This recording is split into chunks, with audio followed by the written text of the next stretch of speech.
cours des prochaines minutes, nous décrirons ce qu'est une année civile et comment commencer une nouvelle année civile dans Sage 50. Une nouvelle année civile doit être débutée dans Sage 50 afin de commencer à enregistrer des transactions dans cette année civile. Par exemple, si votre année civile courante est l'année 2019, vous devrez débuter une nouvelle année civile avant de créer des transactions en 2020. Sous certaines conditions, vous pourrez enregistrer des transactions dans une année civile future. Si vous essayez d'enregistrer une transaction dans une nouvelle année civile avant de la débuter, un message semblable à celui-ci apparaîtra. Débuter une nouvelle année civile aura les conséquences suivantes. Montant cumulé à ce jour des employés remis à zéro. Les calculs automatiques de la paye sont seulement pour l'année courante. Et les rapports de fin d'année de paye sont pour l'année courante et précédente seulement. Lorsque vous débutez une nouvelle année civile, les montants cumulés à ce jour des employés pour les impôts, les revenus, les retenues, la CNESST et les autres charges de l'employeur sont déplacés vers l'année précédente et remis à zéro.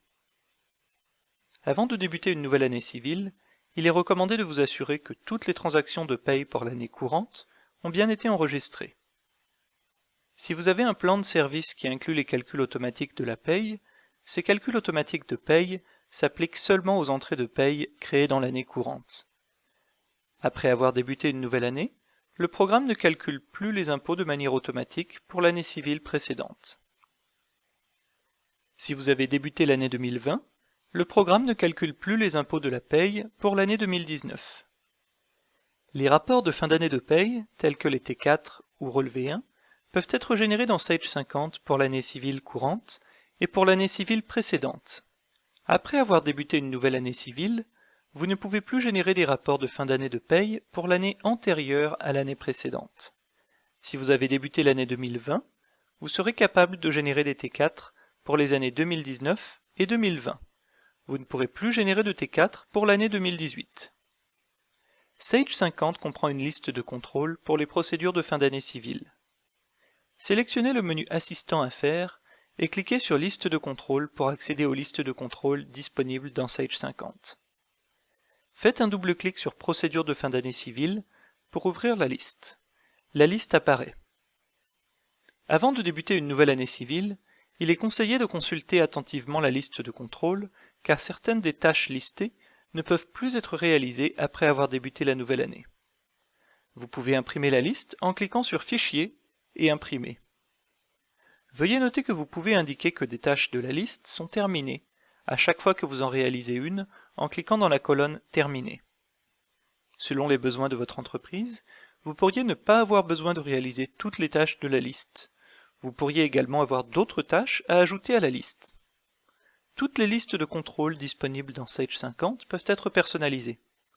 À partir de la fenêtre Liste de contrôle de procédure de fin d'année civile, cliquez sur n'importe quelle tâche pour la modifier ou la supprimer. Cliquez sur n'importe quelle ligne non utilisée pour ajouter une tâche à la liste. Après avoir modifié la liste, cliquez sur Enregistrer. Nous allons maintenant débuter une nouvelle année civile. Pour débuter une nouvelle année civile, cliquez sur Maintenance et sélectionnez Débuter nouvel exercice année civile. Si votre exercice fiscal ne coïncide pas avec votre année civile, cette fenêtre apparaît. Nous sélectionnons Année civile et cliquons sur OK. Lorsque le programme vous propose de créer une copie de sauvegarde, nous vous recommandons fortement de cliquer sur Oui, puis OK pour compléter les étapes de création d'une copie de sauvegarde.